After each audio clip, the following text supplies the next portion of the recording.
Welcome on board my second cruise with Princess Cruises, once again sailing on Sky Princess, which I previously sailed on in September 2021. I wasn't sure after a 4-night experience whether Princess was a cruise line for me, so in December 2021 I booked a 16-night Moroccan Passage costing just under £5,000 for an obstructed balcony. If you can't be sure after 20 nights on board, when can you be? I'm sure you noticed the opening slide for Cruise Fiasco, and this certainly was not smooth sailing.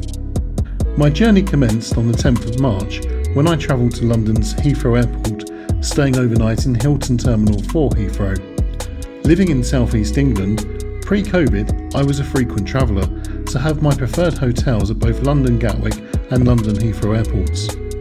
At Heathrow, being a regular flyer with our flag carrier British Airways, my preferred hotel is the Sofitel London Heathrow, which is attached to Terminal 5, and this is where the vast majority of British Airways flights arrive and depart. The Sofitel Hotel is a short walk under cover to departures and arrivals. The terminal is also served by London Underground, as well as the Heathrow Express, which you can also use for free travel between the other terminals. I highly recommend the Executive Lounge, however, sometimes it's rather expensive. So my next hotel of choice is Hilton Terminal 4, which is where I stayed on this occasion, in an executive room of course, with access to the Executive Lounge. Why an Executive Lounge? I'm often a solo traveller, so having somewhere safe and easily accessible for snacks and drinks with a concierge service is always a winner.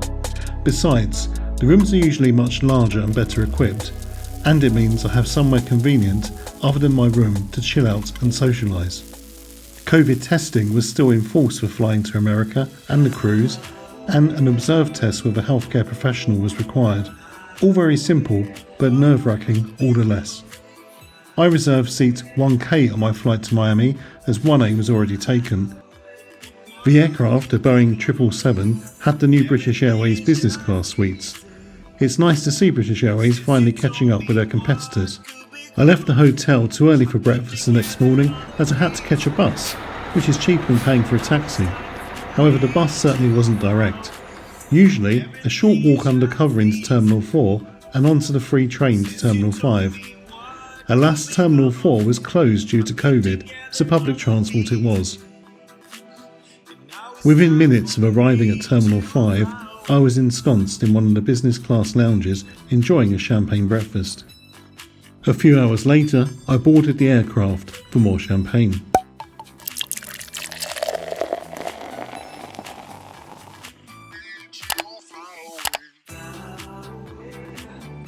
Onboard catering choices were still limited due to COVID, so there was no choice for starter or dessert. You had to have what was provided or went without. Starter was roasted cauliflower, and I chose slow roasted short rib of British beef for my main. British Airways beef always falls apart, it's really nice. Finished with chocolate mousse crumble and cheese board. The meal was excellent, and I finished with some port and Lindor chocolates. This is the life.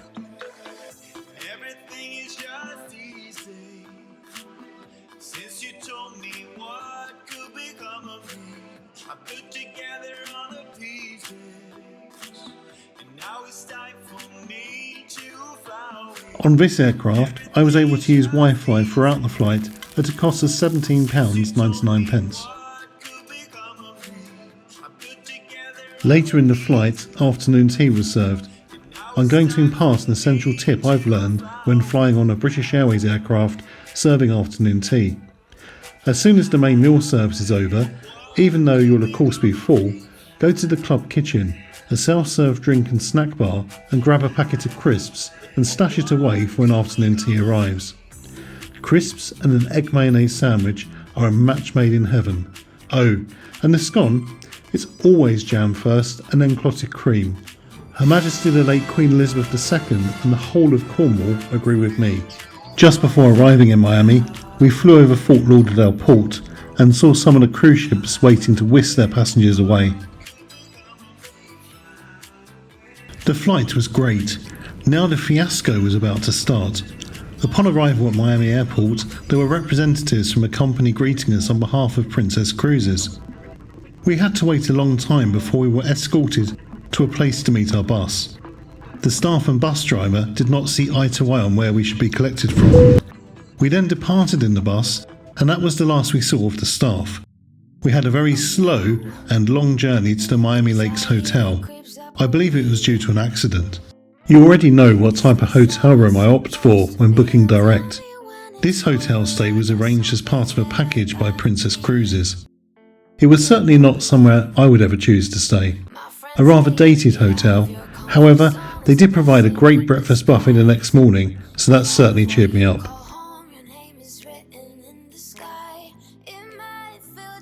If ever you have to fly prior to your cruise, I would always recommend flying and arriving at least the day before.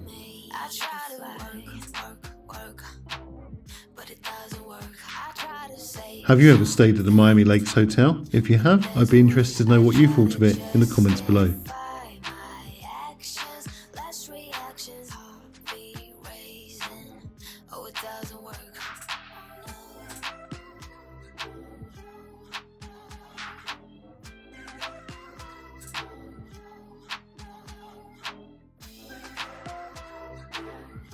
Our bus arrived later than scheduled for our transfer to the port the next morning, and there was confusion about what to do with the luggage. There was a bus coming for Sky Princess and also another Princess cruise ship departing that day too, yet no direction about what was happening for those passengers, so they were understandably anxious. Our driver came on the bus several times making an announcement without the use of a microphone, so not many people could hear him, and despite everyone shouting, "We can't hear you!" he just went out again. Eventually, we started upon another lengthy journey to Fort Lauderdale Pier. Upon arrival, we were told to wait in the bus until the luggage had been unloaded. I have never seen so much luggage piled up outside a cruise terminal before. Imagine all the suitcases of each passenger on the ship just sitting there unattended. It was quite alarming, wondering whether our luggage would be safe. No one was working on moving it.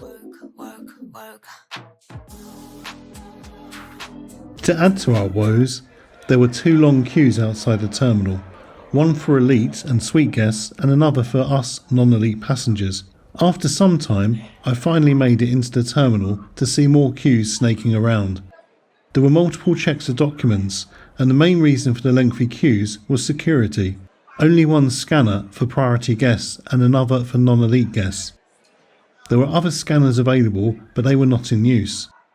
Finally, through the security scanner, only to find more queues the other side. Little did I know that queuing would be a feature on board Sky Princess and something I would have to get used to.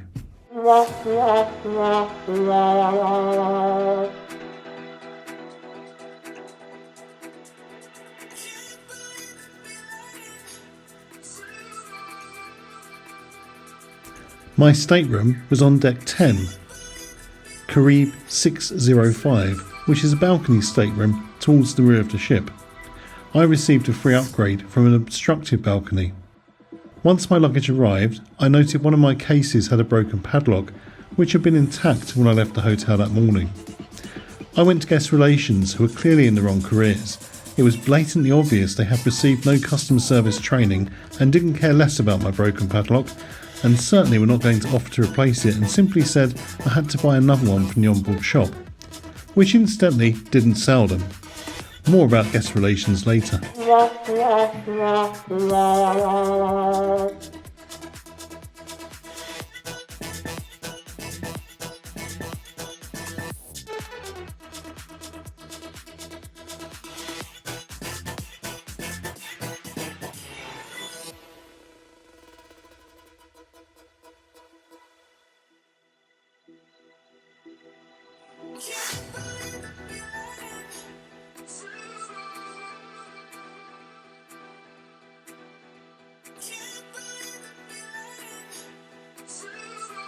It must be time to impart another of my little secrets, Alfredo's Pizzeria. Okay.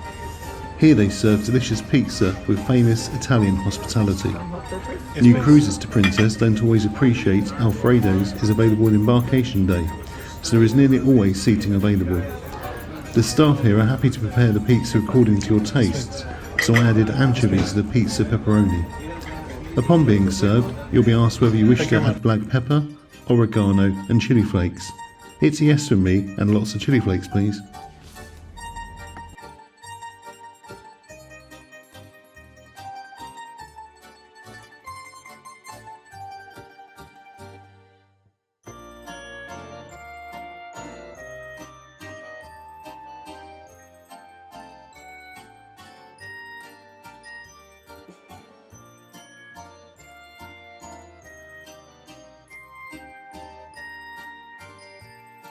Unusually, I was still hungry, so finished my luncheon with apple tart. It was quite nice. In the afternoon, I partook in some ice cream and a few cocktails. An announcement was made that sail away celebrations were cancelled due to leaving later than planned. The weather had turned, and it was anticipated some guest flights would be arriving later than scheduled. In the end, Sky Princess slipped its berth and sailed away unannounced, so there was no opportunity to watch leaving Fort Lauderdale, especially as I was in a restaurant eating dinner at the time and hadn't noticed we were underway until I came out. Is this a cruise or not? I made inquiries about the chef's table luminaire as I wanted to experience this. I thought it was very convenient to be able to have an electronic chat via the app on my phone rather than call or attend guest relations. I was advised to call back after 8 AM the next day. However, when I did, nothing was available, so I didn't get to experience it. Prior to dinner, I had a gin and tonic Ultima in Good Spirits at Sea Bar. Good Spirits would become my favourite indoor bar during the cruise, and I couldn't have wished for better service from Christian and Mark Anthony, who looked after me throughout. It's also a very good place for solo travellers to sit at the bar and strike up conversations with other guests. When I arrived at the restaurant for dinner, there was a long queue. Whilst it is the first night, I would have thought with a reservation system in place and guests arriving for staggered times at multiple different restaurants, that queues wouldn't be quite this problematic. Once seated, I chose seared garlic prawns, fettuccine Alfredo. This was a stunning dish and I would choose it a few more times during my cruise. Highly recommended if you enjoy pasta in a creamy, cheesy sauce with parmesan croutons. I also had cognac crawfish stew, Cajun spice cream, and I think dessert was a chocolate souffle. Before retiring for the night, I watched the thunder and lightning storm over Fort Lauderdale.